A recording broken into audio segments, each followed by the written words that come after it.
Douglas first played Vale of Loon 2 seasons ago.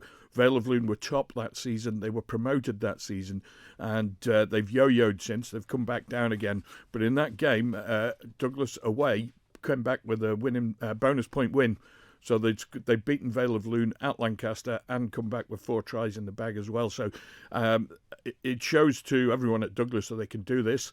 So Vale of Loon aren't to be feared at all. And, of course, Douglas are up there pushing for a place in the top 3, just outside that in a minute in 4th place.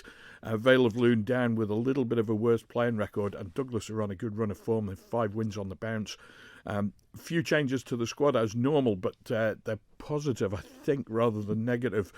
We've got Carl Murray coming back in. He's been off with an ankle injury for a few weeks now. He's going to come back. That'll stiffen the back line. He takes Harry Hewson's place in the centres. And in the second row, Paul Lever's not available. His place probably taken by Craig McGee. But aside from that, it's pretty much the same Douglas team that's been turning in and out for the last few weeks. And based on that, the performance levels are really consistent. Team selection's consistent. You've got to fancy Douglas to come back with 4 points, possibly 5, probably depending on the pitch conditions at Lancaster, because it has been caught up in that rain in the UK over the last sort of 48 hours.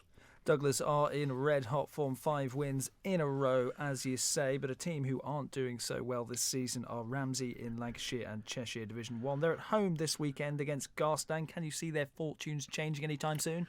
Well, probably not, to be honest. We've spoken about this before. They were promoted at the end of last season from Division 3.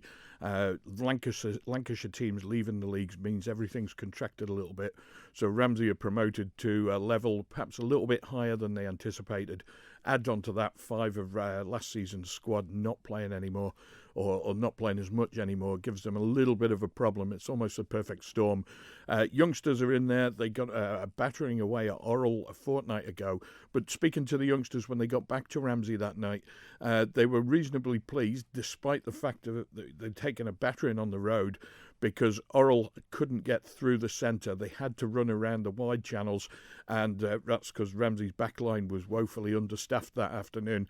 Had forwards playing out of position in the backline because of the availability of players, basically. So as soon as as soon as Orrell worked out how to get round them, after 20 minutes there was only 4 points in the game, but in the last hour Orrell accelerated away. Now Garstang, different kettle of fish. They're a reasonably consistent level with Ramsey, as were Ellesmere Port. Now the Ellesmere Port game was 3 weeks ago. Ramsey lost 22-5 at home. It was 22-5 at half-time. So the performance against a team of a similar level is reasonably consistent. So we might see an improvement in Ramsey's fortunes tomorrow. Garstang, the last time they visited the Muirk Park, they lost as well. So that's a fair omen. Some players coming back into the Ramsey team as well. Daniel Bomwick is back in the centres. Matthew Meakin back in the centres. And David Hinks appearing on the bench for his 91st appearance. And Dave left Ramsey he moved to Douglas to play rugby for a few seasons.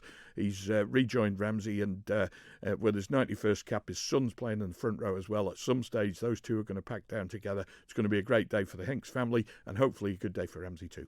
Special moment for him, and hopefully adding some vital experience to the side. Moving down a division to Lancashire and Cheshire 2, but to the other end of the table, Vagabonds in action this weekend against Oxton Parkonians.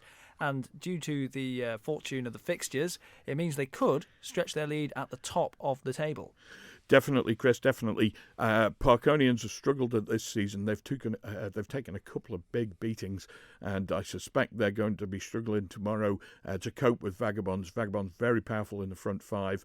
Vagas joint top at the minute with Old Bedians, but Bedians don't play tomorrow, so Vagabonds could move away, and the sides, I think, in 3rd and 4th, they're playing each other as well, so there's a real opportunity there for Vagabonds. All the action, I suspect, is going to be in the front 5. I said Vagabonds very powerful there. Luke Purdy, Matt Rockwell and hooker, and either Kevin Birchall or Matty Jones on the tight head. And you add that in with Tom Gascoigne and Rob Martin in the second row, and that's quite a powerful front 5. And I think they're going to give Parkonians a few problems tomorrow, and should get a bonus point win.